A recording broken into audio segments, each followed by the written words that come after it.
여러분 주변에 혹시 노숙자를 지인으로 알고 계시는 분 있으신가요? 일반적으로 노숙자를 지인으로 두는 경우는 별로 없죠. 그래서 노숙자와 대화를 하는 경우도 거의 없는데요. 서울역 같은 곳에서 노숙자를 보면 혐오의 대상일 뿐 그들과 대화를 할 생각은 일반적으로 잘하지 않습니다. 지저분하기도 하고 왠지 나에게 해코지를 할 것 같은 느낌이 강하게 들기 때문이죠. 그래서 노숙자와 대화하기란 살면서 잘 일어나지 않는 일인데요. 그런데 외국인이 한국의 노숙자와 대화를 했다 하면 믿으시겠습니까? 한국의 노숙자와 대화를 하며 이 외국인은 가슴 깊은 무언가가 꿈틀거렸다고 했는데요. 마치 마법같이 이상한 날이었다 했습니다. 한국에서 겪은 이 이상한 경험을 해외 게시판에 글을 올려 다른 외국인들과 공유하며 화제가 되었는데요. 잠시 당시 상황을 설명하자면 외국인 A씨는 지난 일요일 한국에서 친구들과 함께 동네 한식 바베큐장에 갔다가 집에 오는 길에 술 한잔하며 공원을 즐기는 것도 좋을 것 같다는 생각이 들었습니다. 그래서 동네 시위에 들러 소주 한 병을 들고 벤치를 찾았는데요. 저녁 8시 30분쯤 노숙자가 영어로 A씨에게 당신은 미국인입니까? 라고 질문을 했습니다. A씨는 네라고 영어로 대답했고 노숙자는 A씨의 손에 들린 소주병을 보고 같이 한잔할 수 있는지 물었다 했습니다. A씨는 예스라고 했는데요. 당시까지만 해도 A씨는 노숙자가 영어를 하고 있다는 것에 꽤 충격을 받았다 했습니다. 노숙자임에도 불구하고 영어 실력이 유창하여 너무 당황스러웠던 것이죠. 노숙자와의 이야기는 재밌었다 전했는데요. 노숙자는 A씨에게 자신의 삶에 대해 이야기했다 했습니다. 66세인 이 노숙자는 정부로부터 약간의 보조금을 받고 가끔씩 음식과 약간의 술을 사기에는 충분하지만 집에서 생활하기에는 충분하지 않다 했었죠. 노숙자는 밤에 공원에 자신의 큰 소지품을 숨겨두고 지하철 정류장에서 잠을 잔다 했는데요.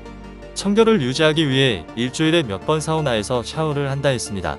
또한 노숙자는 자신이 30대, 40대의 좋은 삶을 살았고 영산 근처에 사업체를 가지고 있었고 기지에서 온 미국인 고객이 많아서 영어를 배웠다 했습니다. 하지만 IMF 시절 모든 것을 잃었고 조금은 반등했지만 우울증에 걸려 도박에 빠져 모든 것을 잃었다 했는데요. 아내는 그때 떠났고 아이가 없어서 노숙자가 되었다 했습니다. 노숙자가 된 후 그는 자신의 삶을 고치기 위해 몇 년을 보냈지만 결국 주어진 대로 살기로 결정했다고 말했다 했는데요. 약 2시간가량 이야기를 나눈 후 A씨는 집에서 연락이 와 자리를 일어났다 했습니다. 노숙자가 66세였으며 꽤 오랫동안 노숙자 생활을 했다는 점을 고려하면 꽤 좋은 상태였으며 마지막에 A씨의 주머니에 있는 2만원을 주겠다고 했더니 안 받으려고 해서 돈 안 받으시면 당신이 공원에 몰래 숨겨둔 짐 밤에 제가 와서 훔쳐가겠습니다. 라고 하여 어거지로 돈을 건네줬다 했는데요. 노숙자의 유창한 영어 실력이 얼마나 좋았는지 글을 쓰면서도 여전히 충격에서 헤어나오지 못한다 했습니다. 한국의 노숙자와의 처음으로 한 대화가 너무나 인상적이라 인터넷 게시판에도 글을 적었던 것인데요. 이를 본 외국인들은 댓글이 100개 이상이 달렸으며 한국의 시스템에 관해서도 열띤 토론을 했습니다. 주머니에 2만원을 주겠다고 했더니 안 받는다고 해서 돈을 가져가지 않으시면 밤에 와서 당신의 짐을 가져가겠다고 하자 노숙자는 어거지로 2만원을 받았다. 이보다 더 한국적인 것이 있을까? 이것이 사실이라면 서울의 노숙자 중 상당한 비율이 대학 교육을 받았다고 들었습니다. 이는 퇴직 의무 때문입니다.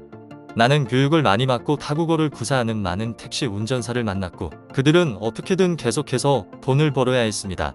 그것은 일종의 미쳤다. 많은 은퇴자들이 퇴직금을 일시금으로 받고 이를 소규모 사업에 집어넣습니다. 많은 소규모 사업체가 파산합니다. 그는 영어로 투어를 제공하거나 베트남으로 이동하여 부업으로 영어와 한국어를 가르치고 공급으로 살 수 있습니다. 나는 재벌에 올라 승진했다가 다음 단계에 오르지 못해서 퇴직을 하고 작은 프랜차이즈 가게를 차린 아버지의 오랜 대학생 친구들을 많이 알고 있다. AS를 하는 곳이 2에서 3군데 정도 있는데 잘 안된다. 그러나 문제는 현금 흐름을 위해 그들이 무엇을 더 할 수 있느냐는 것입니다. 여기에 언급되지 않은 것은 이 사람들이 한국 대기업의 일상과 다른 것에 대해 얼마나 준비가 되어 있지 않다는 것입니다. 군대나 감옥에서 탈출하는 사람들과 유사하게 현실 세계에서 길을 잃습니다. 그들은 어떻게 해야 할지 모릅니다. 물론 가치 있는 기술은 있지만 그 회사에서만 유용할 것 같습니다. 나는 이것에 관해서 무엇을 더 얘기해야 할지 모르지만 매력적인 내용이었습니다. 공유해 주셔서 감사합니다. 그리고 그 남자에게 약간의 돈을 주는 것은 친절한 제스처였습니다. 공유해 주셔서 감사합니다. 우리가 가진 것을 갖게 된 것이 얼마나 행운인지. 이외에도 여러가지 댓글들이 많았는데요. 영상이 너무 길어질 것 같아 여기서 마무리 짓습니다. 한국은 참 특이한 나라인 것 같습니다.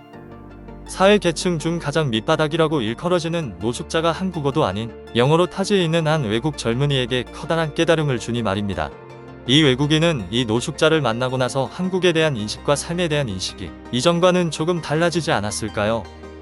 어거지로 노숙자에게 주었던 2만 원은 그에 대한 자그마한 감사함의 표현이지 않았을까 합니다. 한국의 저력은 이러한 자그마한 것들이 한데 뭉쳐서 생긴 것이 아닐까 조심스럽게 생각해봅니다. 오늘 준비한 영상 마칩니다. 도움이 되셨다면 구독과 좋아요 부탁드립니다.